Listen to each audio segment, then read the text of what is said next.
જામનગરના Ramsar site સ્થિત ખીજડીયા પક્ષી અભયારણ્યમાં મકર સંક્રાંતિના પર્વ દરમિયાન પતંગની જીવલેણ દોરીથી 80 થી વધુ પક્ષીઓ ઘાયલ થયા છે, જેમાં ગત વર્ષની સરખામણીએ આ વર્ષે ઇજાગ્રસ્ત પક્ષીઓની સંખ્યામાં વધારો નોંધાયો છે।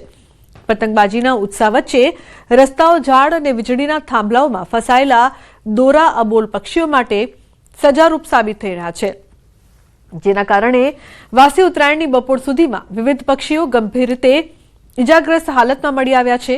હાલ તમામ પક્ષીઓને બચાવવા માટે ખીજડીયા પક્ષી અભયારણ્ય ખાતે સારવાર આપવામાં આવી રહી છે। ઉત્તરાયણના તહેવારને લઈને જામનગર શહેર જિલ્લામાં 80 થી વધુ પક્ષીઓ છે તે દોરીથી ઘાયલ થયા છે। પતંગ ઉડાડવાની સજા પક્ષીઓ માટે ક્યાંક ને ક્યાંક જે પ્રકારે દર્દનાક છે તે સાબિત થઈ છે। જે પ્રકારના દ્રશ્ય આપ જોઈ રહ્યા છો, જામનગરના ખીજડીયા પક્ષી અભયારણ્ય ખાતે શહેરમાં જે વિવિધ જે પક્ષીઓ છે તે ઘાયલ થયા છે તેની સારવાર હાલ કરવામાં આવી રહી છે। વાસી ઉત્તરાયણના દિવસે આપણે અહીં પહોંચ્યા છીએ। અહીંના જે ફોરેસ્ટ વિભાગના અધિકારી છે એમની સાથે જ વાત કરીશું। શું કહેશો, કયા પ્રકારની કામગીરી, ઉત્તરાયણ દરમિયાન કેટલા પક્ષીઓ ઘાયલ થયા? આમ જોઈએ તો દર વર્ષે વન વિભાગ દ્વારા કરુણા અભિયાન ચલાવવામાં આવે છે। એમાં ઘણી બધી ફોરેસ્ટ ડિપાર્ટમેન્ટ, એની સાથે સાથે ઘણી બધી સેવાકીય સંસ્થાઓ અને એની સાથે સાથે 1962 આ બધાના સહયોગથી આપણે આ જે કામ છે એ સરસ રીતે આપણે કરી શકીએ છીએ। એમાં જોઈએ તો કાલે ઉત્તરાયણના દિવસે આપણે જામનગર જિલ્લામાંથી કુલ 78 જાતના પક્ષીઓને દોરાથી ઘાયલ થયેલા આપણે રેસ્ક્યુ કરીને લાવ્યા છે। માઇગ્રેશન કરેલા બર્ડ્સ આજ સુધીમાં હજી નથી આવેલા।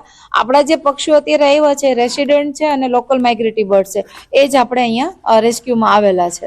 એટલે રેસ્ક્યુ કરવામાં આવી રહ્યું છે। જે પ્રકારના દ્રશ્ય આપ જોઈ રહ્યા હતા, અહીં જામનગરના ખીજડીયા બર્ડ સેન્ચ્યુરી ખાતે જે પક્ષીઓ છે પતંગની દોરીથી ઘાયલ થઈ અને આવ્યા છે। આજની તારીખે વાત કરવામાં આવે તો 80 થી વધુ પક્ષીઓને અહીં સારવાર આપવામાં આવી છે। કિંજલ કારસરિયા, ન્યૂઝ 18 ગુજરાતી, ખીજડીયા, જામનગર। અમદાવાદમાં 108 સેવા ઇમરજન્સી કોલમાં વધારો નોંધાયો છે। દોરી ધાબા પરથી પડી જવું, રોડ અકસ્માતના કેસમાં પણ વધારો, તો ઉત્તરાયણમાં સોલા સિવિલ હોસ્પિટલમાં ઇમરજન્સી ઓપીડીમાં 10% વધારો થયો છે। અમારી હોસ્પિટલમાં ગઈકાલના દિવસમાં ઇમરજન્સીમાં 15 કેસ જે દોરી વાગવાથી અને પડી જવાથી આવેલા, તેમાં અમારા તમામ વિભાગના ડૉક્ટરો દ્વારા જેમ કે ગળામાં વાગવું, આંખમાં દોરી વાગવી તથા હાથ પગમાં દોરી વાગવી એવા કેસીસ આવેલા, અને એવા દર્દીઓને અમારી ટીમ દ્વારા તાત્કાલિક તેમને જરૂરી માઇનર ડ્રેસિંગ, માઇનર સર્જરી એવું જરૂરી સ્લેબ એવું આપી ટ્રીટમેન્ટ આપી અને અમારી હોસ્પિટલના તમામ ડૉક્ટરો દ્વારા એવા દર્દીઓને તાત્કાલિક સારવાર આપી અને રજા આપવામાં આવેલી। દ્વારકા જિલ્લામાં 4 તાલુકામાંથી 3 તાલુકામાં ટેકાના ભાવે મગફળી ખરીદી પ્રક્રિયા પૂર્ણ થઈ છે। દેવભૂમિ દ્વારકા જિલ્લામાં રજીસ્ટ્રેશન 71,000 ખેડૂતોએ કરાવ્યું હતું, જેમાંથી 65,000 ખેડૂતોની મગફળીની ખરીદી પ્રક્રિયા પૂર્ણ થઈ છે। ખંભાળિયા, કલ્યાણપુર અને દ્વારકા તાલુકામાં તમામ ખેડૂતોની મગફળી ખરીદી પ્રક્રિયા પૂર્ણ કરવામાં આવી છે। તો ભાણવડ તાલુકામાં ટેકાના ભાવે ખરીદી માટે 2 કેન્દ્રો ખોલવામાં આવ્યા હતા, જે વધારીને 3 કેન્દ્રો કરવામાં આવતા ટૂંક સમયમાં જ તમામ મગફળી ખરીદી પ્રક્રિયા પૂર્ણ કરવામાં આવશે। ટેકાના ભાવે મગફળી ખરીદીમાં લગભગ 71,000 જેટલા ખેડૂતોએ અરજી કરેલી હતી। તે પૈકી કુલ 65,000 જેટલા ખેડૂતોની ખરીદ પ્રક્રિયા જે છે મગફળીની એ પૂર્ણ કરવામાં આવેલી છે। ગડબારિયામાં યોજાયેલા વીર માંધાતા પ્રતિમા સ્થાપના સમારોહ વિવાદમાં અટવાઈ ગયો છે। પૂર્વ રાજ્યકક્ષાના મંત્રી બચુ ખાબડ દ્વારા જાહેર મંચ પર ઉદ્ધતાઈ ભર્યું વર્તન કર્યાનો આક્ષેપ થયો છે। મંચ પરથી પોતાની રાજકીય નામના દર્શાવવાનો પ્રયાસ કર્યો હોવાનો સમાજનો આરોપ છે। અગાઉ સમાજ દ્વારા નક્કી કરાયું હતું કે કાર્યક્રમમાં કોઈ પણ પ્રકારનો રાજકીય પ્રચાર નહીં થાય। મંત્રીના વર્તનથી સમાજમાં રોષ અને નારાજગી ફેલાઈ છે। મામલો બગડતા દેવગઢ બારિયા પોલીસના પીઆઈ સ્ટેજ પર પહોંચ્યા। પોલીસ દ્વારા તાત્કાલિક પરિસ્થિતિ કાબૂમાં લેવામાં આવી। સમગ્ર ઘટનાનો વિડીયો વાયરલ થઈ રહ્યો છે। કાર્યક્રમનું લાઈવ પ્રસારણ પણ થયું હતું। હાલમાં મંત્રી બચુ ખાબડ સામે સમાજ દ્વારા કડક ટીકા ટિપ્પણી શરૂ કરાઈ છે। કેટલા જણની સ્પીચ છે? હવે સાહેબ 1-2 જણા જ છે। 1-2 જણા પર નામ લખ માર તમને કઈ મારે બોલવું ના પડે બીજું પહેલા કે નામનું સ્પીચમાં નામ લખ। તમે કોણ અમને નાખેનારા નક્કી તો મેળો ખોલાય છે હમણાં બધું. તમે મેળો જ ખોળવા બેઠેલા છો ને બીજું હું મેળો જ ખોળવા બેઠેલા છો.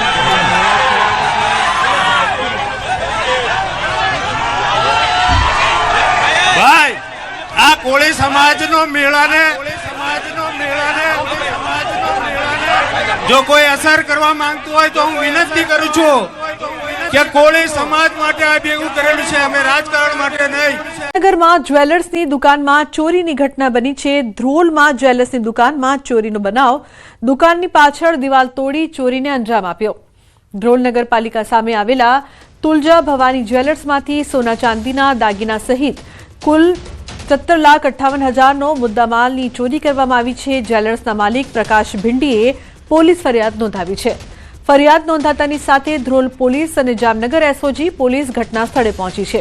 મકર સંક્રાંતિની રાત્રિએ તસ્કરોએ ત્રાટકી 17 લાખથી વધુની કિંમતના સોના ચાંદીના દાગીના ઉઠાવી જતા ભારે ચકચાર મચી હતી. તસ્કરોએ પાછળની દિવાલમાં બાકોરો પાડી અંદર પ્રવેશ મેળવી લીધો હતો. દુકાનમાંથી સોના ચાંદીના ઘરેણાં ઉઠાવી ગયા હતા. તો ધ્રોલ પોલીસે તપાસનો ધમધમાટ શરૂ કર્યો છે. આ સમગ્ર ચોરીની ઘટનાને 3 તસ્કરોએ અંજામ આપ્યો હોવાનું સીસીટીવીમાં કેદ. ફરિયાદીની જે દુકાન છે એ દુકાનની પાછળના ભાગ પર અજાણ્યા ચોર ઈસમોએ બાકોરું પાડીને દુકાનની અંદર પ્રવેશ કરી ત્યાં સોનાના અને ચાંદીના જે દાગીના હતા તે શોકેસમાંથી અને તિજોરીમાંથી ચોરી કરીને ફરાર થયા છે. અમદાવાદના મણિનગર નજીક હત્યાની ઘટના સામે આવી છે. મણિનગર ફૂટબોલ ગ્રાઉન્ડમાં હત્યાનો બનાવ સામે આવ્યો છે. હત્યા કરાયેલી હાલતમાં યુવકનો મૃતદેહ મળ્યો છે. પોલીસે મૃતદેહ પોસ્ટમોર્ટમ માટે મોકલી આપ્યો છે. તો બનાવની જાણ થતાં પોલીસ ઘટના સ્થળે પહોંચી હત્યા કોણે અને શા માટે કરી તે અંગે પોલીસે તપાસ શરૂ કરી છે. તો હત્યા કરાયેલી હાલતમાં યુવકનો મૃતદેહ મળી આવ્યો છે. મણિનગર ફૂટબોલ ગ્રાઉન્ડમાં હત્યાનો બનાવ સામે આવતા ચકચાર મચી ગઈ છે. હત્યા કોણે કરી, કેમ કરી તે તમામ અંગે તપાસ કરવામાં આવશે. તો આ યુવક કોણ છે તે અંગે પણ તપાસ. નવીન જોડાયા છે વધુ માહિતી આપવા માટે. નવીન, શું છે આ સમગ્ર ઘટના, આ હત્યા પાછળનું કારણ? લુબના ગઈકાલ રાતે ફૂટબોલ ગ્રાઉન્ડની અંદર એક યુવકની લાશ મળી આવી હતી અને તે યુવકની હત્યા કરી હોવાનું હાલ પ્રાથમિક તપાસમાં સામે આવ્યું હતું. પોલીસે હત્યાનો ગુનો નોંધીને અને તપાસ શરૂ કરી છે, પરંતુ તેના એક ફૂટેજ સામે આવ્યા છે કે જેની અંદર તે યુવકને મારતા હોય, એટલે કે જે હથિયાર વડે એની ઉપર હુમલો કરતા હોય એ પ્રકારના કેટલાક વિડીયો સેકન્ડના આવ્યા છે, જેમાં સ્પષ્ટ દેખાઈ આવે છે કે યુવકની હત્યા કરીને આરોપી ફરાર થઈ જાય છે. જો કે આરોપી કોણ હતા, કયા કારણોસર હત્યા કરવામાં આવી છે તે તપાસનો વિષય છે. પોલીસ અત્યારે મરનારની ઓળખ કરી અને કોઈની સાથે દુશ્મની કે અન્ય વસ્તુ હતી તેને તપાસ વધુ શરૂ કરી છે. જી બિલકુલ નવીન, જે યુવકની હત્યા થઈ છે તેના વિશે કોઈ જાણકારી સામે આવી છે ખરી? તે શું કરતો હતો, તેનો પરિવારને લઈને કઈ માહિતી? જી ગઈકાલ રાત સુધીમાં તો એ યુવક કોણ છે તેની ઓળખ નહોતી થઈ, પરંતુ હવે પોલીસનું કહેવું છે કે યુવકની ઓળખ થઈ ગઈ છે અને યુવક જે છે તે તેના પરિવાર સાથે વાતચીત કરવામાં આવી રહ્યું છે. પરિવારની વાતચીત પછી ખબર પડશે કે તેને જે કોઈ દુશ્મની હતી કે કેમ, પરંતુ યુવક અત્યારે શું કરતો હતો તે તમામ દિશામાં પોલીસ અત્યારે પૂછપરછ પરિવારજનોની કરી રહી છે. બિલકુલ નવીન, આભાર સમગ્ર માહિતી બદલ. તો આ તમામ અંગે તપાસ હાલ કરવામાં આવી રહી છે. બીજી તરફ દ્વારકામાં દેશી દારૂ બનાવતી ભઠ્ઠી ઝડપાઈ છે. ભાણવડ પંથકમાં આવેલા બરડા ડુંગરમાંથી ઝડપાઈ દારૂની ધમધમતી ભઠ્ઠી પર પોલીસ ત્રાટકી હતી. કાચો આથો સહિત 40,000નો મુદ્દામાલ જપ્ત કરવામાં આવ્યો છે. તો પોલીસના દરોડા પાડતા આરોપી ફરાર થયો છે. ફરાર આરોપી જીવણ ગલ્લા મોરી સામે ગુનો નોંધીને તપાસ હાથ ધરવામાં આવી છે. તો પોલીસે દરોડા પાડતા આરોપી ત્યાંથી ફરાર થયો છે. દેશી દારૂ બનાવતી આ ભઠ્ઠી ઝડપાઈ છે, જે બાદ ચકચાર મચી છે. અરવલ્લી પોલીસનો ફિલ્મી ઢબે દારૂ ભરેલી કારનો પીછો કરવામાં આવ્યો છે. અરવલ્લી ક્રાઇમ બ્રાન્ચ દ્વારા 15 કિલોમીટર પીછો કરાયો છે. મોડાસાના મુલોજ પાટિયા પાસે સેલ્ટોસ કારને ઝડપી પાડી. કારમાંથી 4.71 લાખની 1450 બોટલ દારૂ મળી આવી છે. તો પોલીસે પીછો કરતા ઝાડ સાથે કાર ટકરાયા બાદ ચાલક ફરાર થયો છે. દારૂ સહિત કુલ 14.71 લાખનો મુદ્દામાલ જપ્ત કરવામાં આવ્યો છે. તો કાર વૃક્ષ સાથે ટકરાતા કાર મૂકીને ફરાર. કારમાંથી વિદેશી દારૂ પણ ઝડપાયો છે. દારૂ સહિત 14.71 લાખનો મુદ્દામાલ જપ્ત કરવામાં આવ્યો છે. તો પોલીસ અને બુટલેગર વચ્ચે ફિલ્મી દ્રશ્યો સર્જાયા હતા, જે બાદ જે કાર છે તે વૃક્ષ સાથે ટકરાઈ હતી. અરવલ્લી ક્રાઇમ બ્રાન્ચે 15 કિલોમીટર પીછો કર્યો હતો. મોડાસા મુલોજ પાટિયા પાસે દારૂ ભરેલી કાર ઝડપી પાડી છે. ટોલ નાકા પર ટ્રાન્સપોર્ટરોનો વિરોધ. હાઈવેના અધૂરા કામને લઈને વિરોધ નોંધાવ્યો છે.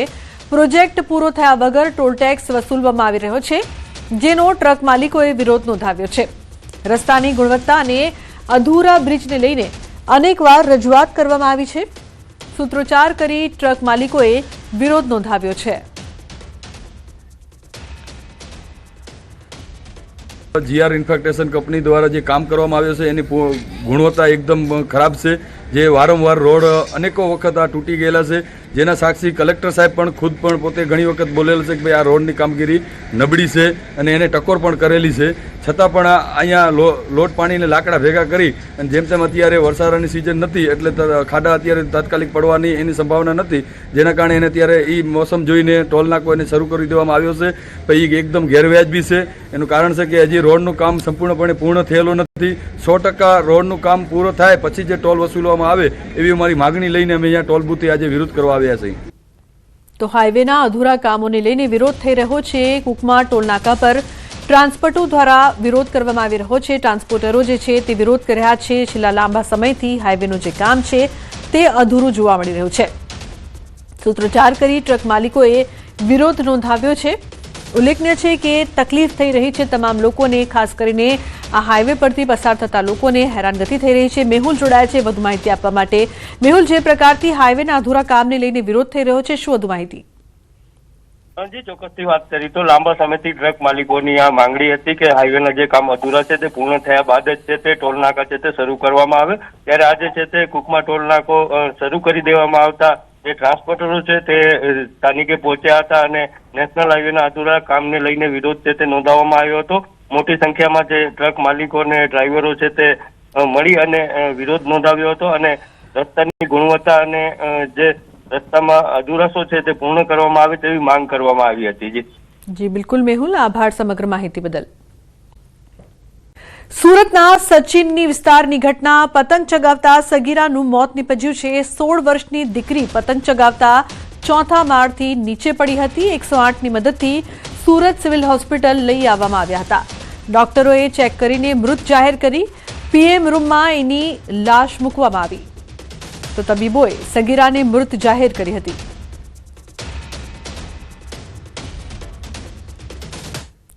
સુરતમાં પતંગના કારણે વધુ એક યુવાનનું મોત નીપજ્યું છે.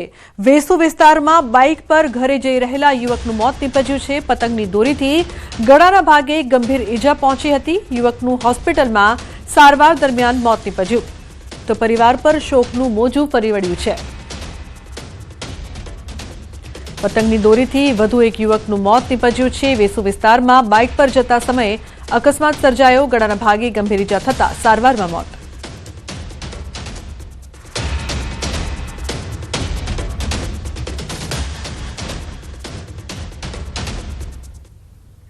તો બીજી તરફ સુરતના વેડરોડ વિસ્તારમાં અંગત અદાવતમાં હુમલો થયો છે. 2 યુવકો પર ચપ્પુ વડે હુમલો કરવામાં આવ્યો છે. વેડરોડના બુટલેગર ભરત પટ્ટીના સાગરીતો દ્વારા ચપ્પુના ઘા મારવામાં આવ્યાનો આરોપ. હાલ નિલેશ રાઠોડ મહાવીર હોસ્પિટલમાં દાખલ છે તો ચોક બજાર પોલીસે તપાસ આરંભી છે.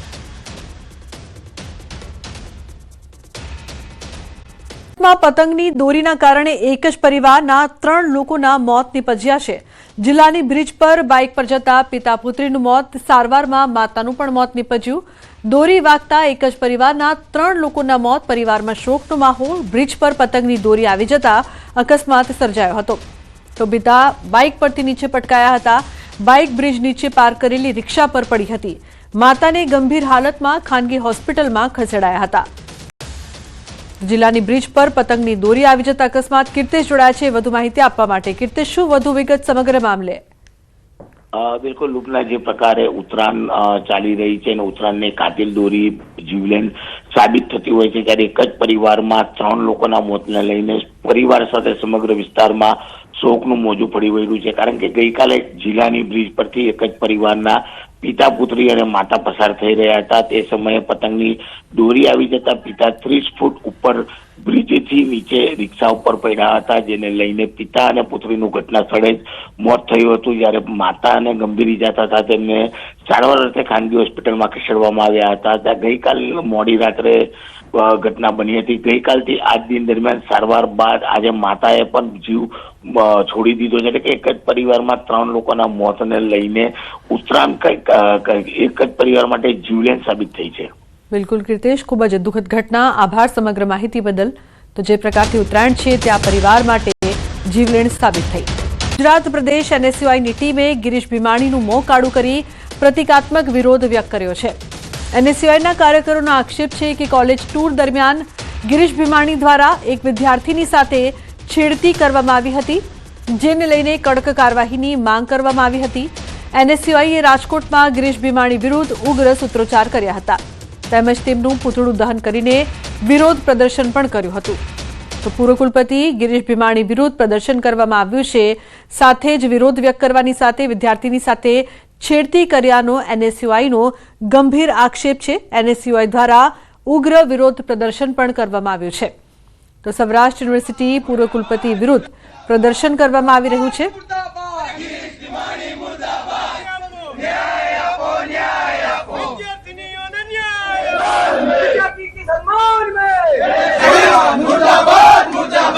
મળતી માહિતી મુજબ આ ગિરીશ ભીમાણી દ્વારા ફૂલ દારૂના નશાની હાલતમાં એ વિદ્યાર્થીનીઓ સાથે છેડતી અને અડપલા કર્યા છે એવી વિગતો અમારી પાસે મળી રહી છે.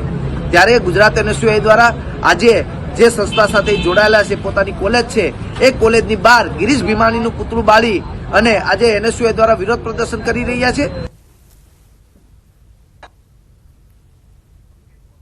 અંકિત જોડાય છે ફોન લાઈન પર વધુ માહિતી આપવા માટે. અંકિત, જે પ્રકારથી પૂર્વ કુલપતિ ગિરીશ ભીમાણી વિરુદ્ધ જે ગંભીર આક્ષેપ છે અને વિરોધ પણ કરવામાં આવ્યો છે, શું માહિતી, શું અપડેટ?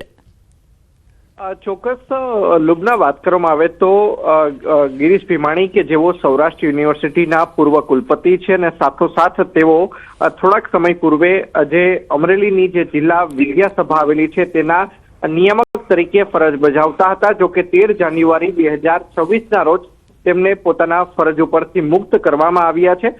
ખાસ કરીને વાત કરવામાં તો NSUI દ્વારા આજરોજ રાજકોટ શહેરના યુનિવર્સિટી રોડ ઉપર જે ગિરીશ ભીમાણીની જે માતૃ મંદિર કોલેજ આવેલી છે ત્યાં કોલેજની બહાર ઉગ્ર સૂત્રોચ્ચાર કરવામાં આવ્યા હતા. સાથોસાથ વાત કરવામાં આવે તો ગિરીશ ભીમાણીની જે ચેમ્બર છે તેમની અંદર ધરણા પણ કરવામાં આવ્યા હતા. સાથોસાથ ગંગાજળ છાંટીને ગિરીશ ભીમાણી છે તેમના મોઢા ઉપર શાહી ફેંકીને તેમનું મોઢું છે તે કાળું કરવામાં આવ્યું હતું. ગિરીશ ભીમાણીની જો વાત કરવામાં આવે તો તાજેતરમાં જે અમરેલી જિલ્લા વિદ્યાસભાની જે વિદ્યાર્થીઓની જે ટૂર હતી તે આબુ ખાતે ગઈ હતી ને ત્યારે આબુ ખાતે પ્રવાસમાં ગયેલી 10 જેટલી વિદ્યાર્થીનીઓ સાથે અણછાજતું જે વર્તન છે તે નશાની હાલતમાં ગિરીશ ભીમાણી દ્વારા છે તે કરવામાં આવ્યું હતું અને વિદ્યાર્થીનીઓ સાથે છેડતી છે તે કરવામાં આવી હતી અને સમગ્ર મામલો છે તે ABVP સુધી પહોંચ્યો હતો.